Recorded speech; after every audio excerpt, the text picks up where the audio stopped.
దేవి నవరాత్రులు 5వ రోజు. సేకరణ డాక్టర్ రమ్య స్వరూప్.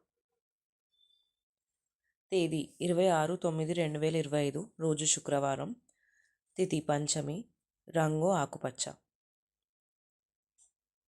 దేవి అవతారము శ్రీ మహాలక్ష్మీదేవి. పద్య రూపంలో స్కందమాత. ప్రసాదం పూర్ణాలు, రవ్వ కేసరి.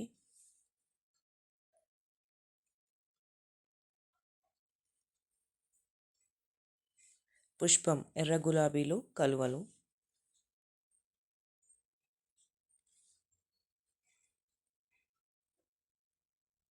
ఇక లక్ష్మీదేవి గురించి తెలుసుకుందాం. లక్ష్మీదేవి జననం. విష్ణు పురాణం ప్రకారం దుర్వాస మహర్షి కల్పవృక్షమాలను దేవేంద్రునికి బహుకరిస్తాడు. దేవేంద్రుడు ఆ మాలను తన వాహనమైన ఏనుగుకు వేశాడు. ఆ ఏనుగు ఆ మాలను కింద పడవేసి కాళ్ళతో తొక్కుతుంది. దాంతో కోపగ్రతుడైన దుర్వాసుడు, నీ రాజ్యం నుండి లక్ష్మి వెళ్ళిపోవుగాక అని శపించాడు. దాంతో స్వర్గలోకంలో నిర్వీర్యం అయ్యింది.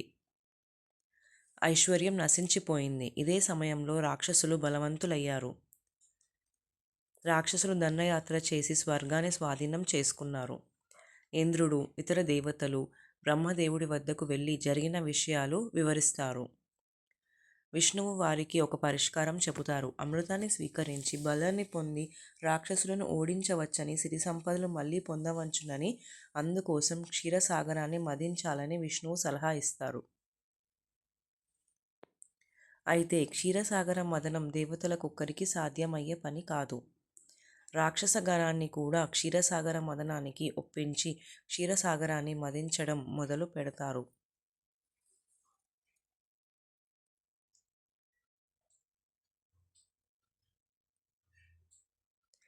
సముద్ర మదనం నుండి హాలాహలం, కామధేనువు, తెల్లని అశ్వం, ఐరావతం, కల్పవృక్షం, అమృతంతో పాటు లక్ష్మీదేవి కూడా జనిస్తుంది.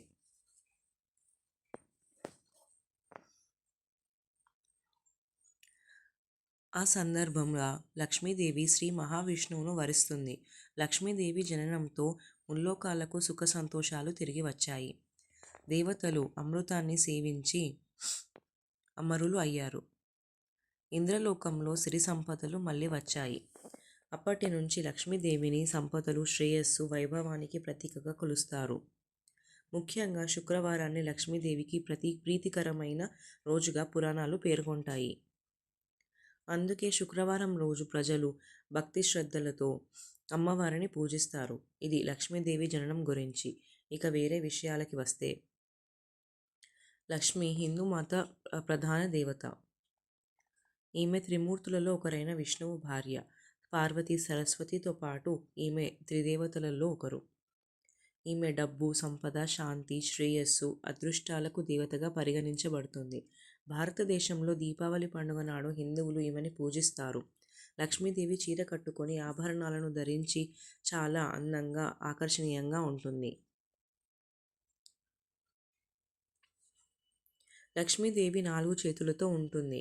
2 చేతులలో పుష్పాలను పట్టుకొని 2 చేతులలో బంగారు నాణాలను అనుగ్రహిస్తూ ఉంటుంది.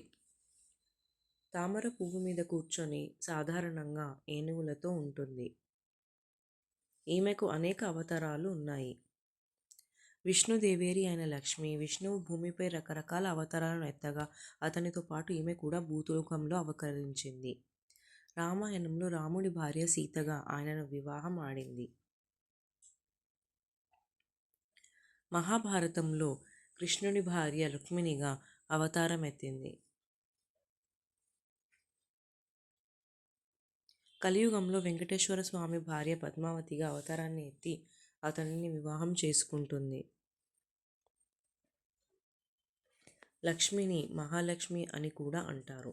ప్రతి సంవత్సరం శ్రావణమాసం 2వ శుక్రవారం వరలక్ష్మి వ్రతాన్ని పాటించి దీపావళి సందర్భంగా, నవరాత్రి సందర్భంగా కూడా లక్ష్మీ పూజలు జరుపుకుంటారు. శ్రీ అనే పదం సిరి పదానికి సమానం, అనగా సంపద, ఐశ్వర్యానికి దేవత. మానవాళి 8 రకాల లక్ష్యాలు అవసరం. అందుకే ఆ లక్ష్యాలు అష్టలక్ష్ములుగా అవతరించాయి. లక్ష్మి అనగా లక్ష్యానికి దారి తీసే దేవత. లక్ష్యం సిద్ధిస్తే లక్ష్మీ కటాక్షం పొందినట్లేనని భావన.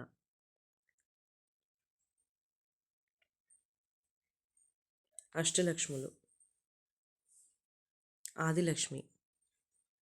ఆదిలక్ష్మి అష్టలక్ష్ములలో మొదటి దేవత. లక్ష్మీదేవి అవతారంలో ఆదిలక్ష్మి ఒక అవతారం.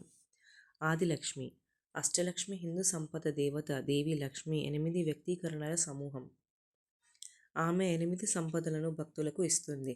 సంపద అంటే శ్రేయస్సు, సంతానోత్పత్తి, అదృష్టం లేదా అదృష్టం, అనారోగ్యం, జ్ఞానం. ఆదిలక్ష్మి ఆదిమ రూపంగా అన్ని ఉనికి యొక్క మూలంగా పరిగణించబడుతుంది. సృష్టి అన్నిటి వెనుక ఆమె ప్రశ్నించలేని శక్తి. ఆదిలక్ష్మీదేవి వర్ణన. ఆదిలక్ష్మి దేవత 4 చేతులతో ఎర్రటి వస్త్రము, బంగారు ఆభరణాలను ధరించి హస్తంలో 2 అభయముద్రలు, తామర, తెల్లటి వస్త్రముతో అలంకరించి ఉంటుంది.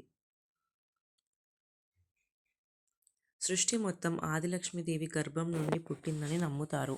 అన్ని దేవతలు ఆమె నుండి ఉద్భవించారని నమ్ముతారు.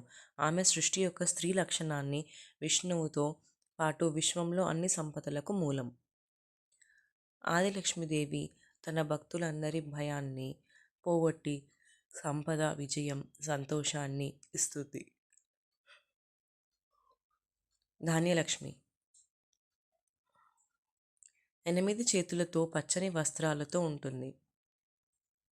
2 చేతులలో పద్మాలు, 1 చేత గద, 3 చేతులలో వరి కంకి, చెరుకు గడ, అరటి గెల కలిగి 2 చేతులు వరదాభయ ముద్రలో ఉంటాయి. లక్ష్మీదేవి ఒక రూపం. ఆమె భక్తులకు ఆహారం, వనరులు, జీవనోపాధి మరియు శ్రేయస్సును అందిస్తుంది. ధాన్యం, వరి, చెరుకు వంటి పంటలకు సంబంధించినది కాబట్టి ఆమెను ధాన్యలక్ష్మి అంటారు.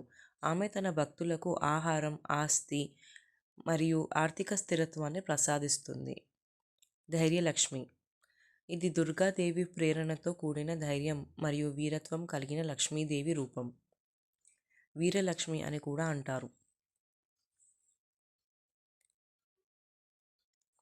8 చేతులు కలిగినది. చక్రం, శంఖం, ధనుర్బాణములు, త్రిశూలం, పుస్తకం ధరించి ఉంటుంది. 2 చేతులు వరదాభయ ముద్రలో ఉంటాయి. గజలక్ష్మి. ఈ రూపంలో ఆమె కమలం మీద పద్మాసన భంగిమలో కూర్చొని ఉంటుంది.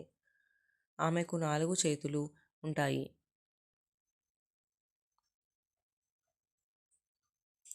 ఆమె పై చేతులలో కమలాలను పట్టుకొని ఉంటుంది. కింది చేతులలో ఒకటి అభయహస్త ముద్ర కాగా రెండవది వరద ముద్రతో ఉంటుంది. ఆమెకు చుట్టూ ఉన్న ఏనుగులు వాటి తొండాలలో జలాలను ఆమెపై పోసి సంప్రోక్షణ చేస్తూ ఉంటాయి.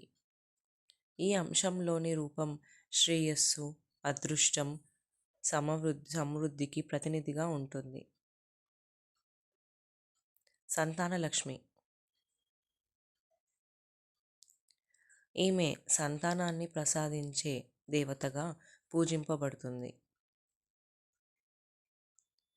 ముఖ్యంగా వరలక్ష్మి వ్రతం మరియు వరమహాలక్ష్మి పూజ సమయంలో ఈమెను ఆరాధిస్తారు. సంతానలక్ష్మికి సంబంధించిన కథలు అనేవి ఎక్కువగా ఈ పూజల ప్రాముఖ్యతను, సంతానం కోసం చేసే భక్తి ప్రార్థనలు తెలియజేస్తాయి. విజయలక్ష్మి. శ్రీ మహాలక్ష్మీదేవి అష్టలక్ష్మి రూపాలలో 6వది విజయలక్ష్మి స్వరూపం. మనం ఏ పని చేసినా మన వెన్నంటే ఉండి మనకు విజయాలను ప్రసాదించేది విజయలక్ష్మి. అయితే ఇక్కడ మనం చేసే పనులు శాస్త్రసమ్మతమైనవి, ధర్మబద్ధమైనవి మాత్రమే అయి ఉండాలి. అప్పుడే ఆ విజయలక్ష్మీదేవి అనుగ్రహంతో సకల విజయాలు సిద్ధిస్తాయి.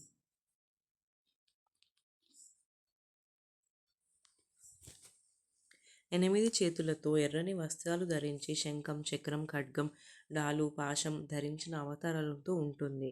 2 చేతుల వరదాభయ ముద్రలో ఉంటుంది. విద్యాలక్ష్మి. శారదాదేవి చదువుల తల్లి. చేతి యందు వీణ ఉంటుంది.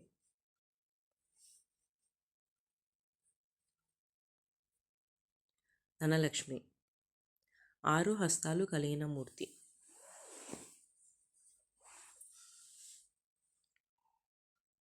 ఎర్రని వస్త్రాలు ధరించి శంఖచక్రాలు, కలశం, ధనుర్బాణములు, పద్మం ధరించిన అవతారంతో ఉంటుంది.